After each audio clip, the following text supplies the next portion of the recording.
नमस्कार, आपका स्वागत है आपके अपने चैनल वास्तु गुरु में।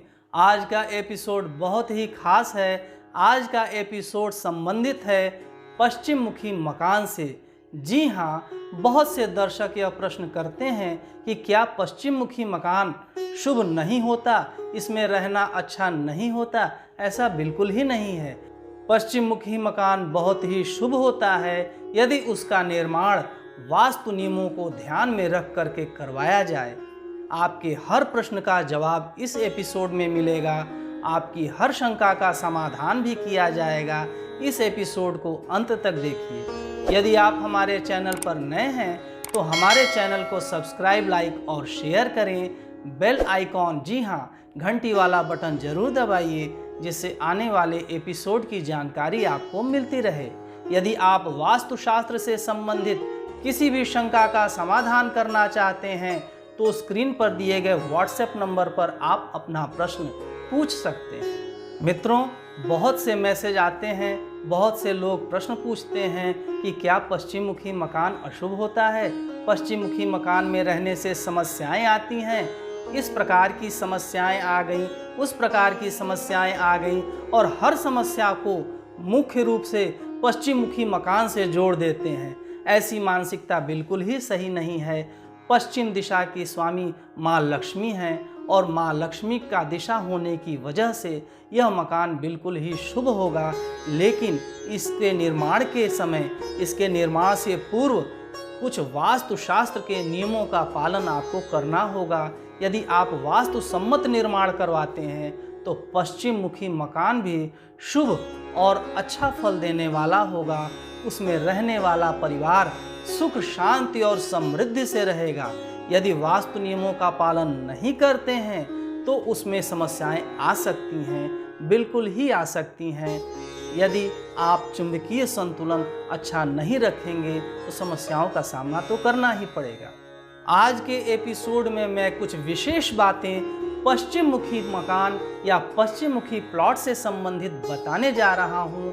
इसे ध्यान से सुने और यदि आपका मकान या प्लॉट पश्चिम मुखी है तो इन नियमों का पालन करें। समस्याएं आपके घर कभी नहीं आएंगी। और हर समस्या का जड़, मैं बार बार कह रहा हूँ कि हर समस्या को आप पश्चिम मुखी मकान से कृपया करके न जोड़ें। और भी कारण हो सकते हैं, लेकिन वास्तुशास्त्र से संबंधित समस्याएं पश्चिम मुखी मकान का निर्माण सही ढंग से करवाने पर कभी नहीं आएंगी।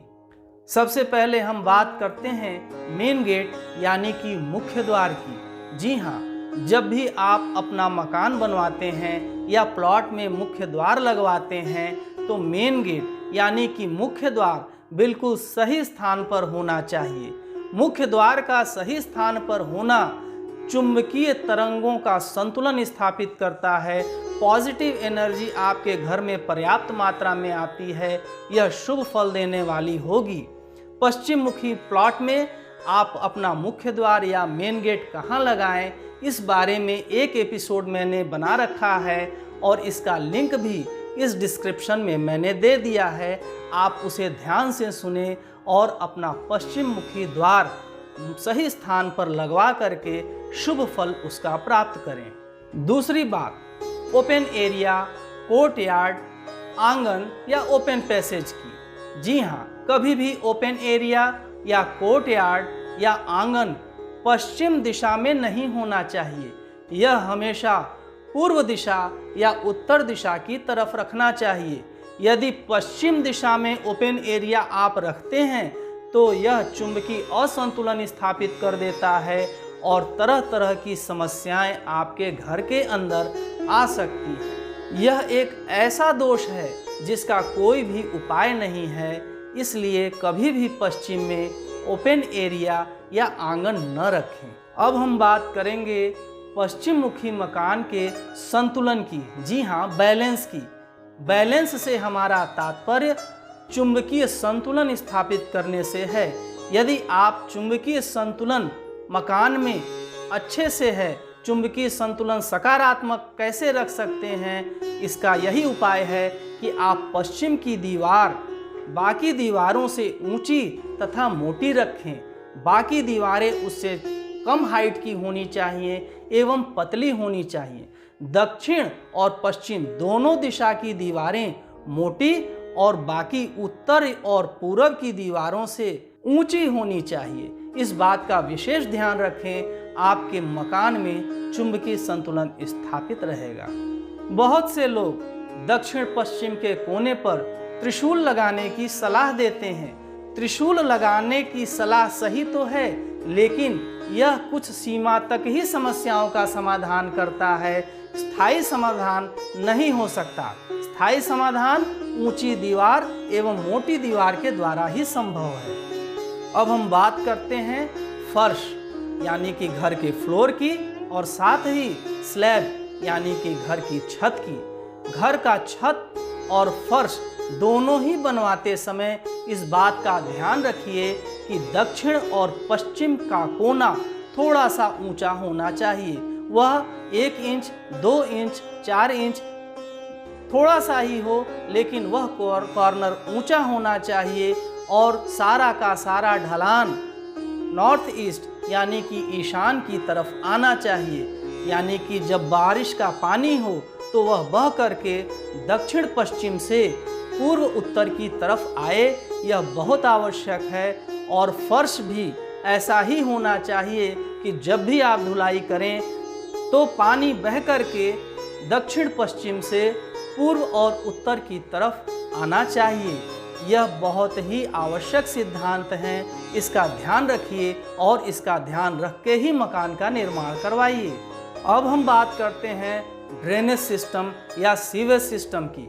घर के अंदर का ड्रेनेज सिस्टम कभी भी पश्चिम की तरफ पानी का बहाव उसका नहीं होना चाहिए, या दक्षिण की तरफ भी उसका बहाव नहीं होना चाहिए। यदि ऐसी मजबूरी है तो आप पहले पानी को दक्षिण या पश्चिम की तरफ से पूर्व की तरफ ले जाइए और फिर उसको मेन ड्रेनेज सिस्टम में मिलवाइए। ड्रेनेज सिस्टम का दक्षिण पश्चिम से पूर्व उत्तर की तरफ बहाव होना बहुत आवश्यक है, और मुख्य ड्रेनेज से आपको मिलाने की सही दिशा होगी पूर्व या उत्तर, ना कि दक्षिण या पश्चिम। इसके बाद हम बात करेंगे खिड़कियों की और रोशनदानों की। जी हाँ, खिड़की और रोशनदान आप पश्चिम दिशा में कम से कम रखने का प्रयास करिए, उसको पूर्व या उत्तर दिशा की तरफ रखने का ज़्यादा प्रयास करिए। दक्षिण या पश्चिम दिशा में यदि आप खिड़की रखेंगे तो आपका बैलेंस यानी कि संतुलन खराब होगा। यदि पूर्व या उत्तर की तरफ रखते हैं तो आपके मकान का संतुलन अच्छा होगा। यदि खिड़कियां लगानी भी पड़ती हैं तो कोशिश करिए कि उधर की खिड़कियां काफ़ी भारी हों और उसको बंद करके रखा जाए। इसके अलावा घर के अंदर भारी सामान, भारी गमले आदि भी पश्चिम के दीवार की तरफ ही रखना चाहिए। चाहे वह अलमारी भी हो तो वह पश्चिम दिशा पर ही बनाने का प्रयास करें, या दक्षिण दिशा में भी आप इसको रख सकते हैं।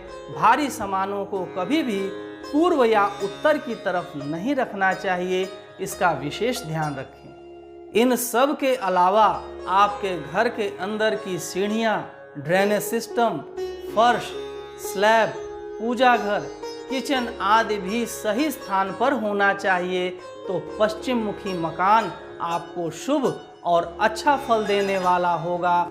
यदि इन बातों का ध्यान रखते हुए हम पश्चिम मुखी मकान का निर्माण करवाते हैं तो हम सुख, शांति और समृद्धि से रहेंगे।